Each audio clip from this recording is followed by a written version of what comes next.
All right. Well, welcome everyone to another Coffee and Hardtack. It's a digital engagement from the Civil War Museum in Kenosha. My name is Jenn, and I'm the curator of Social Studies Education at the Kenosha Museum campus. And with me, as always, is Doug Dammann, our manager of education, as well as the curator of the Civil War Museum. And we're really excited to have our guests today. We have Sarah Handley-Cousins with us, and we're really excited. So Sarah, can you tell us about yourself? Sure. So I'm a teaching faculty at the University of Buffalo, which means that my day job is mostly focused on teaching our undergraduates. And I teach the history of medicine, the history of disability. I sometimes teach our Civil War class. I get to teach a little bit of everything, which is really fun. And I am a Civil War historian. So I've written mostly right now about Civil War disability. Then kind of other projects, I also am an editor for a history blog called Nursing Cleo, and I help run a podcast called Dig, a history podcast. So I'm very busy. And there are lots of children outside of this room, so apologies if one comes bursting in.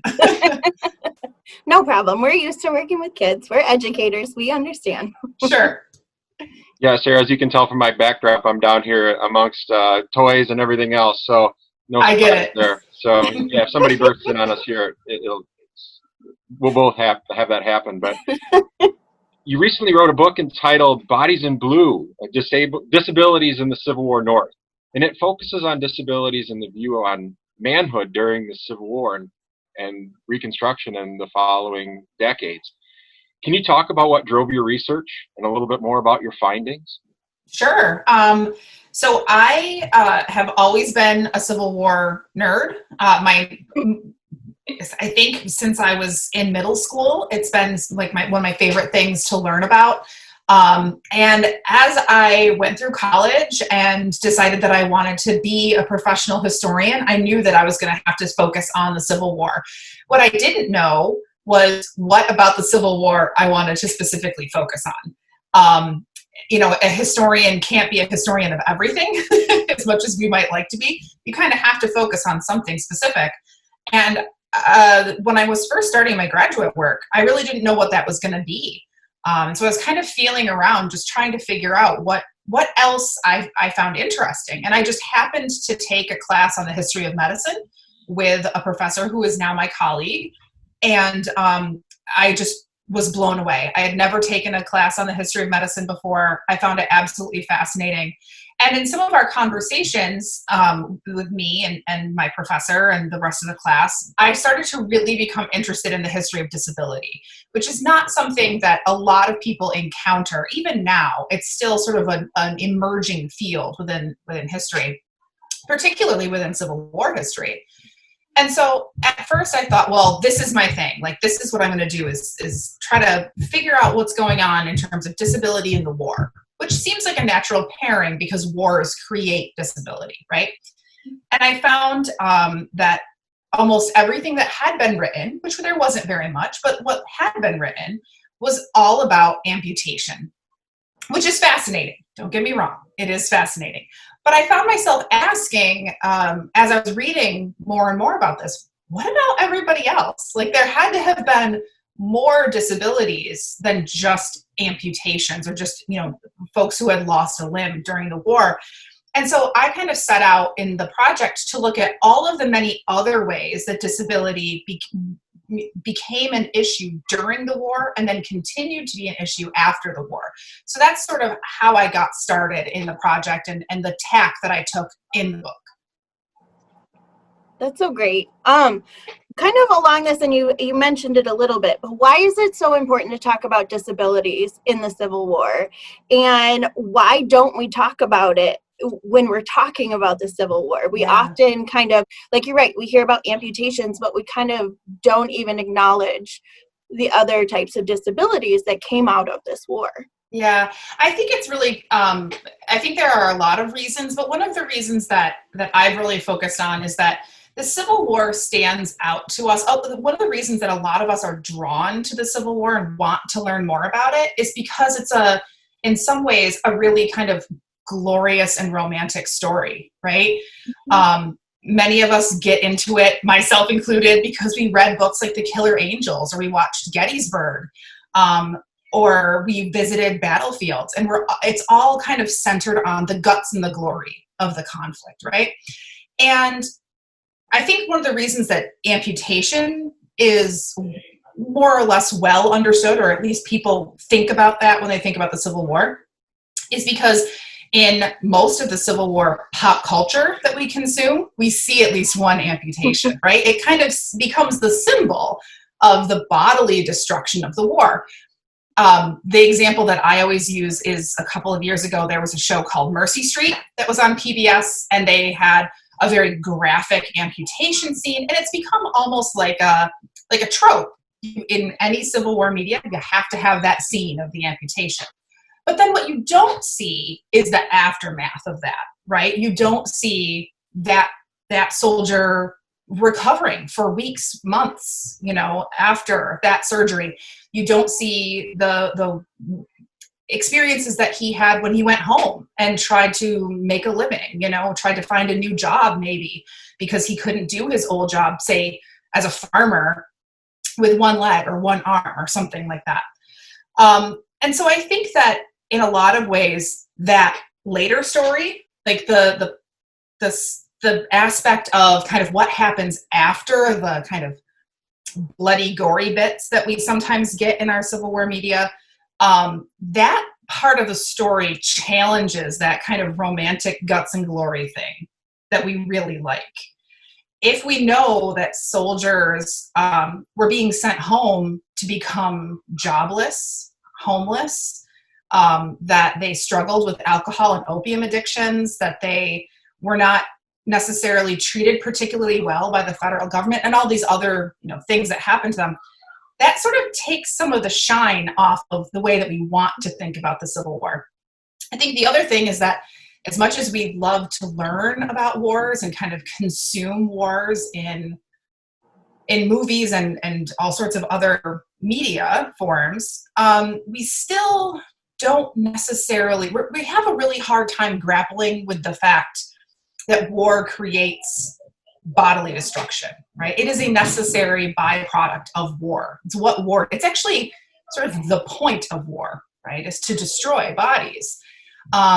And that's the more uncomfortable part that I still think that we struggle with. Yeah, absolutely. This is really interesting. Thanks. Yeah.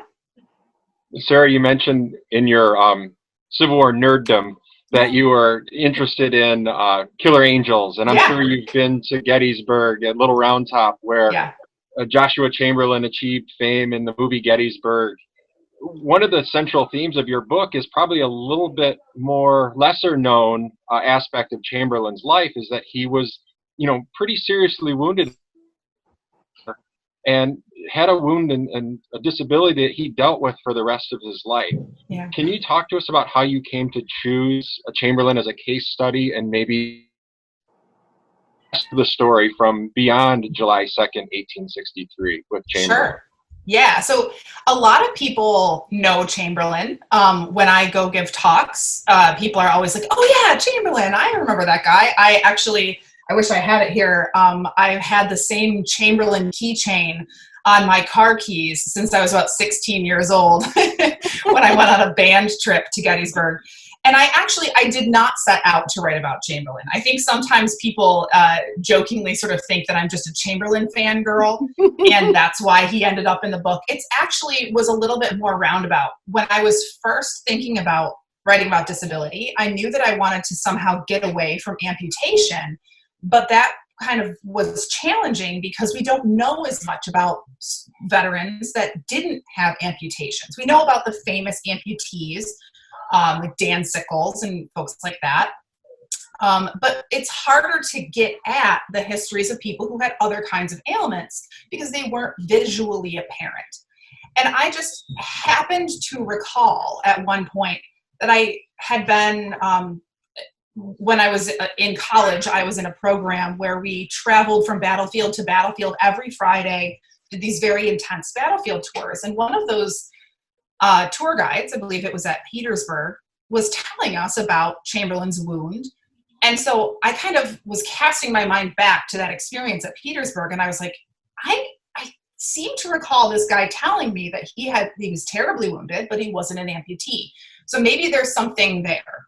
And I was very fortunate that I kind of, on a wing and a prayer, honestly, drove to Maine and started doing research and found this treasure trove of medical documents from his pension files and his letters that testified to the tremendous impact that this wound had on his life. So what happens after July 1863? He is promoted up the chain, right? He is, by the time we get to Petersburg in 1864, he's a brigadier general, and he is part of a charge on the Dimmock line, which is the line of fortification around Petersburg. And he's trying to kind of gesture to his men to move around this like muddy, boggy area in the land that they're trying to get across to get to the Dimmock line, trying to punch through to seize Petersburg. And as he, in true Chamberlain fashion, like holds up his saber and he holds up his flag and he's gesturing men in this leftward oblique. And just as he does that, he's shot through the hips. The mini ball goes into one hip, smashes his bone, cuts through his body, and gets lodged in the other hip. And in the process, it creates all sorts of internal damage to his bladder, to his urethra, and of course, incredible damage to his hip joints as well. He's pretty sure that he's dying, as I think you would if you had been shot, especially Civil War soldiers, as you guys all know. If they had been shot in the body, they pretty much understood that there was no coming back from that, right? His first concern was that he thought he'd been shot in the back, and he was afraid that his mother would think that he had died with his back to the enemy, which is just such a Chamberlain thing to think about. He's got other things to worry about here, but that's what his concern is. Anyway, he's taken back to the field hospital. They sort of assess the wound. They use a ramrod to try to get the bullet out of that wound. They are not very successful. They recognize that this is kind of beyond their capabilities as field surgeons. And he says at one point, just set me aside. I know I'm dying, just set me aside. He writes a very powerful letter to his wife, which is stained in his blood, which you can go see if you visit Brunswick. The college that he used to teach at and was the president of for a short period has that letter on display. So it's really a powerful artifact. But as we know, Chamberlain did not die that night. He survived. They patched him up a little bit in the morning when it was clear he wasn't dying immediately. And they sent him off by hospital ship to Annapolis. And then over the course of the next couple of months, he recuperates. He has several surgeries. And the wound, though, never totally heals. He goes back into the service immediately. I think he's back with the 5th Corps within a couple of months, 5-6 months. And we know he's present at Appomattox, at the passing of the armies. But then the problem is that wound never fully resolves. I think this is something that if there's anything that I'm very proud of in the book, one of the things is that I tried very hard to demonstrate that even the most straightforward wound could have lifelong ramifications. Even a simple through and through bullet wound would have lifelong ramifications. And Chamberlain struggled with movement his whole life because of the damage to his hips. His wound implicated his genitals. It implicated his ability to pass urine. It left an open fistula at the base of his penis that leaked urine for the rest of his life. And of course, because it was open, it constantly caused infections. And so he would have these periods from time to time where he would have a terrible bout of infection and come very close to death. By the time we get into the 1880s, he has a really hard time holding down a job because he has to move to go to visit his surgeons really often and have these really serious surgeries. And if you can think about what surgery must have been like in the 1880s or 1890s, the recuperation time was so great that he really could not just go back to work within a couple weeks like we could today. when he dies in 1914, he dies of an infection of that wound. So in a way, I mean, maybe not even in a way, maybe just straightforwardly, he's a casualty of the Civil War. It just took him a very long time to die. And you pointed out that, lots of people know Chamberlain, but they don't know this part of his story. And I think a big part of that is because, again, we think of Chamberlain in this very powerful, romantic, guts and glory, almost knight in shining armor sort of way for what he did at Little Round Top in Gettysburg. And this part of the story just doesn't, it doesn't match up with that in a way. People are continuously surprised to hear this, and it sort of blows their mind in a little bit, I think. Yeah, that's interesting. And besides Chamberlain, do you have any other favorite Civil War stories that you're willing to share with us? Oh, see, this is a dangerous question. Or, I could go on and on. I mean, I love the story as much as I don't write about amputation. You can't go anywhere without learning about the story of Dan Sickles, who loses his leg at the Battle of Gettysburg. And his leg is then, after the amputation, is taken back to this museum called the Army Medical Museum, which is in Washington, D.C. It's initially kind of in sort of around where the Smithsonian's are now. Then later on, this is a real trip. It gets moved to the old Ford's Theater. It will never stop boggling my mind. I think that's wild. But this Army Medical Museum was full of just body parts, and many of them from soldiers. And Dan Sickles' leg ends up in that museum, and the bones are there on display. You can still go visit it.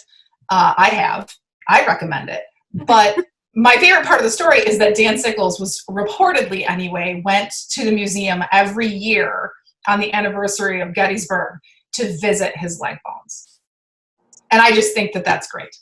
Doesn't surprise me, though. The more I read about him, the more kind of in line that feels. Oh, yes. That seems like a very Dan Sickles thing to do. Yeah, absolutely. We have a collection of letters at the museum in 19th Indiana, who, in his letters home to his wife, is writing after the Battle of Antietam that he's saving these specimens from the men he's operating on, specifically for being sent to the Army Medical Museum. No kidding. And the shipment is intercepted in, I want to say, Upper Maryland, just east of Frederick. He's sending not only the container of the bones that were obviously labeled and cataloged, but he had a few Confederate trophies that he was also sending to Washington, D.C. for safekeeping. And I've often wondered what that Confederate cavalry was thinking when they found that caravan, and wondering what was going on. Nebersol and what his wife thought about him bragging to her about these many specimens that he had collected and prepared to be sent to the museum. It seemed very odd, but he was one of the best surgeons in the 19th Indiana. He was promoted particularly always to 1864. He was tasked with becoming an operating surgeon. So I'm sure you know the story. That's fascinating. So I sort of wish that I had heard that story before I wrote the book, because it would have fit just perfectly into one of my chapters. Because I have a chapter about the Army Medical Museum. Okay. And that story fits perfectly. It's right in line with what we know happened with that museum, which is that at one point the Surgeon General actually sent out a general order saying that surgeons were supposed to do that. They were required to keep interesting bodily tidbits so that they could go into this museum with the idea that this was an unprecedented medical learning opportunity. Now, what you also sort of indicate there is that as much as it's a scientific and medical learning opportunity, people are going to look at bones. They're not always going to look at bones through that scientific mindset, right? They're going to look at them and say, oh, okay, what's the deal with this guy collecting all these bones, right?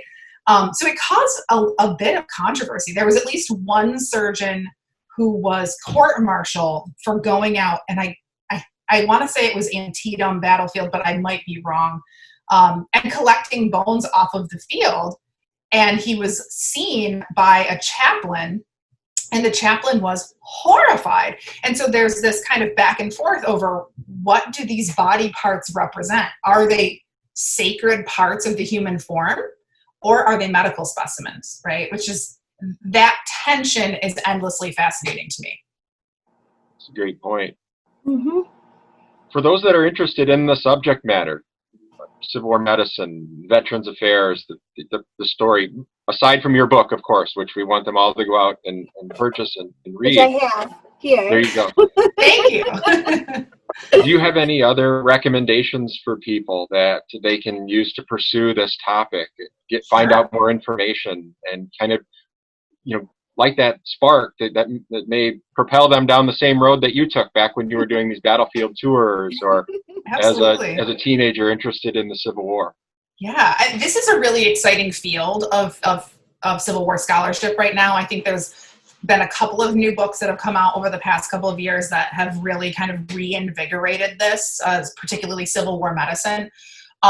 If folks are interested in sort of what kind of the thing that we're doing right now, these kinds of interviews, the Civil War Medicine Museum, actually it's called the National Museum of Civil War Medicine, has some great content that they've put out during the lockdown that is just like these kinds of Zoom interviews, all sorts of public historians and authors.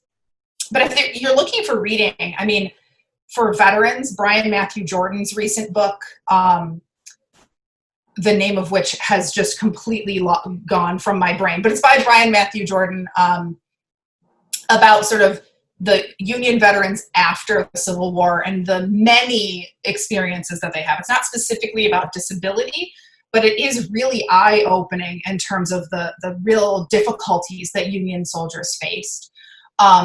There's also a great, I think it came out maybe in 2015, book called Learning from the Wounded, which is by a historian named Shauna Devine, which is a kind of new history of Civil War medicine.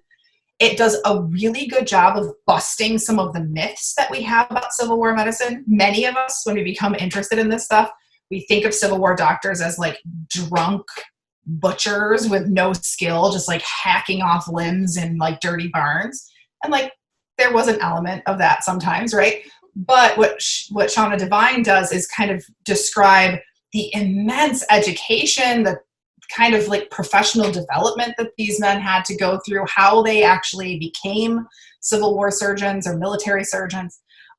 So that's a great place to start if you're interested in Civil War medicine. Great. Well, thank you so much for joining us today. It was really interesting, and it was really great to learn more about disability and Civil War soldiers. So thank you so much. Oh, thank you so much for having me. It was great. Yeah, Well, very nice to meet you, Sarah. Yeah, You too. very much. And thanks for everyone for listening. Thanks.